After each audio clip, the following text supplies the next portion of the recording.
प्रिय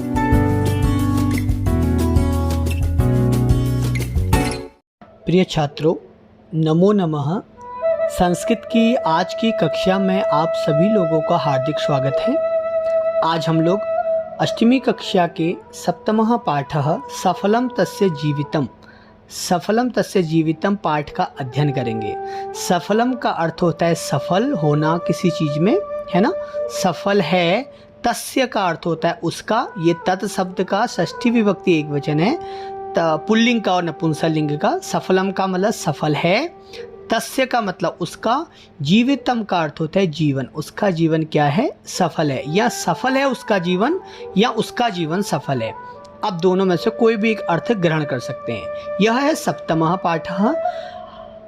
हम इसका पहला श्लोक देखेंगे और उसके बाद इसमें इसके अन्वय को ग्रहण करेंगे, अन्वय पढ़ेंगे, उसके बाद इसका भावार्थ पढ़ेंगे। उसके बाद हम इस श्लोक से किस प्रकार के क्वेश्चन परीक्षाओं में पूछे जाते हैं वो देखेंगे, और लास्ट में अन्वय तथा भावार्थ, ये सब चीज़ों को हम पढ़ेंगे। तो आइए प्रारंभ करते हैं। वाणी रसवती यस्य श्रमवती क्रिया, लक्ष्मी ही दानवती यस्य सफलम तस्य जीवितम। तो सबसे पहले यहाँ पर देखिए 3 जगह यस्य आया है। तो यस्य का अर्थ समझ जाइए। यस्य का अर्थ होता है जिसका या जिसकी। जिस प्रकार तस्य का उसका अर्थ होता है, उसी प्रकार यस्य का अर्थ होता है जिसका या जिसकी। ठीक है। तो वाणी रसवती, वाणी रसवती यस्य, जिसकी वाणी रसवती अर्थात मधुर होती है, जिसकी वाणी मधुर होती है। यस्य श्रमवती क्रिया का अर्थ होता है कार्य, जिसके कार्य मेहनत से परिपूर्ण होते हैं, अर्थात जो अपने कार्यों में लगा रहता है, संलग्न रहता है, हमेशा अपने कार्यों में परिश्रम करता है। लक्ष्मी ही दानवती यस्य, लक्ष्मी का मतलब होता है धन, और जिसकी लक्ष्मी दानवती होती है, अर्थात जो व्यक्ति अपने कमाए हुए धन का कुछ भाग दान करता है, सफलम तस्य जीवितम, जीवितम का अर्थ होता है जीवन, उसका जीवन कैसा होता है? सफल होता है। अन्वय से भी इसका अर्थ देखिएगा। अन्वय, यस्य वाणी रसवती भवति, जिसकी वाणी रसवती होती है। यस्य क्रिया श्रमवती भवति, जिसके कार्य मेहनत से परिपूर्ण होते हैं। यस्य लक्ष्मी दानवती अस्ति, और जो अपने कमाए हुए धन से कुछ भाग दान करता है। तस्य जीवितम सफलम भवति, उसका जीवन कैसा होता है? सफल होता है। भावार्थ से इस श्लोक के अर्थ को आप और अच्छे से ग्रहण कर सकते हैं। तो आइए प्रारंभ करते हैं। यह मनुष्य, जो मनुष्य सर्वदा मधुरम वदति, हमेशा मधुर बोलता है। यह च, और जो सर्वाणि कार्याणि, हर किसी कार्य को परिश्रमेण करोति, परिश्रम से करता है। यह जनः, जो लोग अर्जितस्य धनस्य, कमाए हुए धन का आवश्यकता अनुसारम यथाशक्ति दानम करोति, दान करते हैं। सह जीवने, वह जीवन में सर्वदा सफलताम प्राप्नुवन्ति या प्राप्नोति, वह जीवन में हमेशा क्या करता है? सफलता को प्राप्त करता है ना। तो अब इस श्लोक से कहाँ कहाँ पर कौन कौन से शब्द का प्रश्न निर्माण बनेगा एक बार देख लेते हैं। वाणी रसवती, क्रिया श्रमवती, लक्ष्मी ही दानवती, इन सब का, वाणी रसवती का, क्रिया श्रमवती का, लक्ष्मी ही दानवती का, सबका प्रश्न निर्माण क्या बनेगा? का बनेगा। और जो यस्य है, ये यत शब्द का षष्ठी व्यक्ति एक वचन है। यहाँ पर अगर प्रश्न निर्माण बनाना चाहेंगे तो वो बनेगा कस्य। अब आगे देखते हैं। यह मनुष्य का क्या हो जाएगा प्रश्न निर्माण? कह हो जाएगा। सर्वदा मधुरम वदति, मधुरम का हो जाएगा कथम वदति या किम वदति, या कथम, या आप इसको किम भी कर सकते हैं। यह सर्वाणि कार्याणि का हो जाएगा कानी, सर्वाणि कार्याणि का क्या हो जाएगा? कानी हो जाएगा। परिश्रमेण का क्या हो जाएगा? केन, परिश्रमेण का हो जाएगा केन करोति। यह जना अर्जितस्य धनस्य का मुख्य है, तो इसका भी क्या हो जाएगा?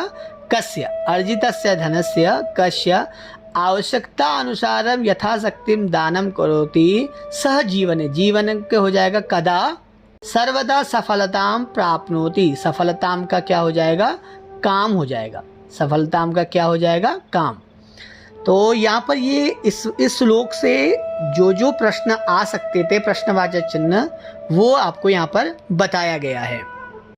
अब यहाँ पर देखिए, आप पहला श्लोक है, उसमें किस प्रकार परीक्षाओं में इस श्लोक के आधार पर किस प्रकार के प्रश्न पूछे जा सकते हैं। तो देखिए, वाणी रसवती यस्य यस्य श्रमवती क्रिया लक्ष्मी दानवती यस्य सफलम तस्य जीवितम, है ना। तो ये श्लोक हमने पढ़ा। अब इसमें किस प्रकार के प्रश्न आ सकते हैं एक पदेन में, देखिए यहाँ पर ऑप्शन दिए गए हैं। हो सकता है आपके परीक्षाओं में ऑप्शन ना आए, या हो सकता है इसके अलावा भी कुछ क्वेश्चन आए, तो आपको आइडिया मिल जाएगा इन प्रश्नों से कि किस प्रकार के क्वेश्चन परीक्षाओं में आ सकते हैं।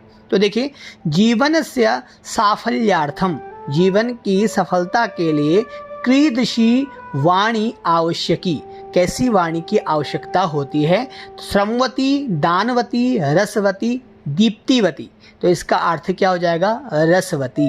यानी कि जीवन के सफलता के लिए कैसी वाणी की आवश्यकता होती है, तो रसवती वाणी की आवश्यकता होती है। का दानवती भवेत, कौन दानवती होनी चाहिए। तो यहाँ पर क्या ऑप्शन है, लक्ष्मी ही धनम क्रिया वाणी।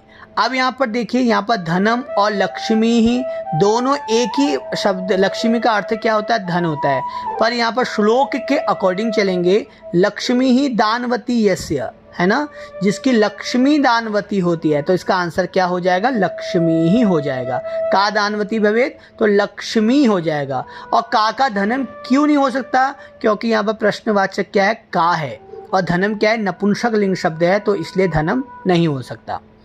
पूर्ण वाक्य ने उत्तर देखिएगा, पूर्ण वाक्य में उत्तर कस्य जीवनम सफलम भवति।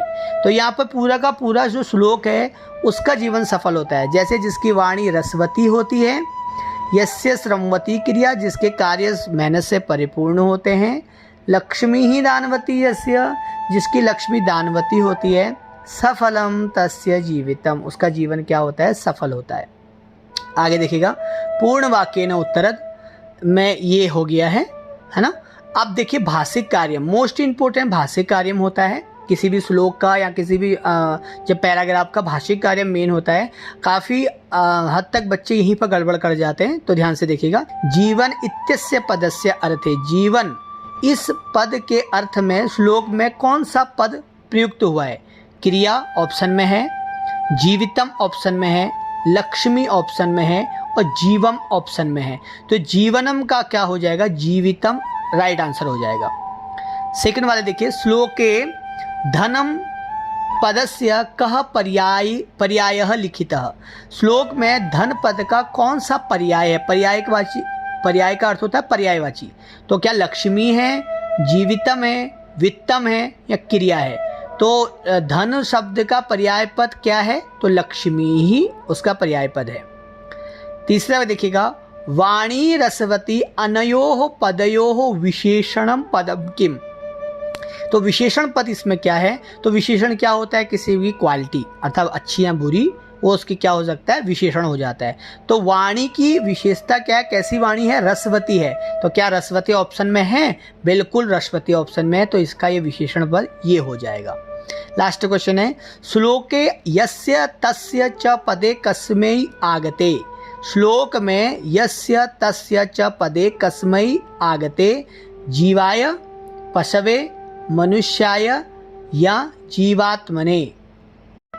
तो इसका अर्थ क्या है, श्लोक में यस्य तस्य पदे कस्मै आगते, यानी कि श्लोक में यस्य जो दिया गया है, ऊपर श्लोक में आप देखिए यस्य है, तस्य है, ये यस्य और तस्य शब्द है, ये किसके लिए प्रयोग किया गया है, जीव के लिए, पशु के लिए, मनुष्य के लिए, ये जीवात्मने के लिए। तो मनुष्याय क्या हो जाएगा, इसका आंसर मनुष्याय हो जाएगा, मनुष्य के लिए। श्लोके यस्य तस्य च पदे कस्मै आगते, किसके लिए आया है, यस्य तस्य जो पद है, तो वो किसके लिए आया, मनुष्य के लिए आया है। अब आते हैं इसके अन्वय और भावार्थ किस प्रकार आएंगे। तो आइए अन्वय और भावार्थ में चलते हैं। पर। तो आइए प्रारंभ करते हैं। अन्वय, अन्वय किस प्रकार आएंगे देखिए। किसी भी श्लोक का अन्वय जब भी आता है तो वो फिलिंग द ब्लैंक्स में आता है ना। तो मंजूषा आपके पास गिवन होगी, आपको मंजूषा आपके पास दी होगी मंजूषा, तो वहाँ पर जीवनम, श्रमवती, वाणी, लक्ष्मी, यहाँ पर 4 चीज़ें दी गई हैं।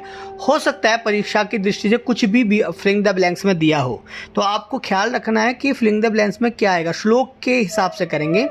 तो यस्य रसवती, यस्य रसवती, जिसकी रसवती क्या, तो जिसकी वाणी रसवती, जिसकी वाणी रसवती, जिसकी वाणी रसवती होती है। यस्य क्रिया श्रमवती, तो पहले में क्या आ जाएगा, वाणी आ जाएगी, दूसरे में क्या आ जाएगा, श्रमवती, जिसके कार्य किसके कैसे होते हैं, श्रम से परिपूर्ण होते हैं, श्रमवती, जिसकी वाणी श्रमवती होती है।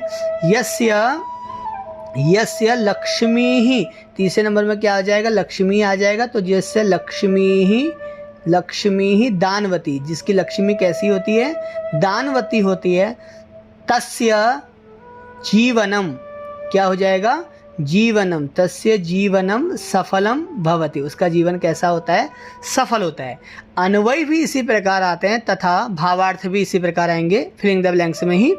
यह मनुष्य सर्वदा, जो मनुष्य हमेशा वदति, बोलता है, कैसा बोलता है, तो मधुर बोलता है। फर्स्ट में क्या आ जाएगा, मधुर आ जाएगा। यह मनुष्य सर्वदा मधुरम वदति, ठीक है, मधुरम वदति। यह च सर्वाणि कार्याणि, जो हमें, और जो हर कार्यों को परिश्रम से करता है, दूसरे में क्या आ जाएगा, परिश्रम आ जाएगा, करोति। यह जनः धनस्य आवश्यकता अनुसारम दानम करोति, आवश्यकता अनुसार क्या करता है, दानम करोति, दान करता है। सह जीवने सर्वदा प्राप्नोति, वह जीवन में हमेशा क्या प्राप्त करता है, सफलताम प्राप्नोति, क्या हो जाएगा, सफलताम प्राप्नोति। प्रिय छात्रों, आशा करता हूँ ये श्लोक के प्रत्येक चीज़ें आपको समझ में आई होंगी। आगे भी हम लोग इसी प्रत्येक श्लोक को इसी प्रकार देखेंगे, उसमें आने वाले उसके प्रत्येक प्रश्नों को देखेंगे, प्रश्नवाचक चिन्हों को देखेंगे।